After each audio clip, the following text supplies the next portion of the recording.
ஐக்கிய நாடுகள் அவை தனது அடுத்த பொதுச் செயலாளரை தேர்ந்தெடுக்கும் பணிகளை தொடங்கியுள்ளது. ஐநா என்று அழைக்கப்படும் ஐக்கிய நாடுகள் அவையின் தற்போதைய பொதுச் செயலாளர் ஆண்டோனியோ குட்ரெஸின் பதவிக்காலம் அடுத்த ஆண்டு இறுதியுடன் நிறைவடைகிறது. அடுத்த பொதுச் செயலாளரின் பதவிக்காலம் 2027ஆம் ஆண்டு ஜனவரி 1ஆம் தேதி தொடங்கி 5 ஆண்டு காலம் தொடரும். இந்த நிலையில் தற்போதைய பொதுச் செயலாளர் ஆண்டோனியோ குட்ரெஸின் பதவிக்காலம் அடுத்த ஆண்டு முடிவடைவதால் புதிய பொதுச் செயலாளரை தேர்ந்தெடுக்கும் பணிகளை ஐக்கிய நாடுகள் அவை தொடங்கியுள்ளது. இந்த பதவிக்கு பன்னாட்டு உறவுகளில் நல்ல அனுபவம் உள்ள போட்டியாளர்களை பரிந்துரைக்குமாறு 193 உறுப்பு நாடுகளுக்கும் ஐநா கடிதம் எழுதியுள்ளது.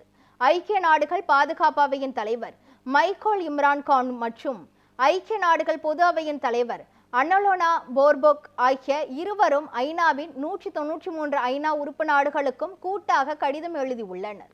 உறுப்பு நாடுகள் பரிந்துரைக்கும் போட்டியாளர்களில் ஒருவர் ஐநா பொது அவையில் நடத்தப்படும் வாக்கெடுப்பில் அடுத்த பொதுச் செயலாளராக தேர்வு செய்யப்படுவர்.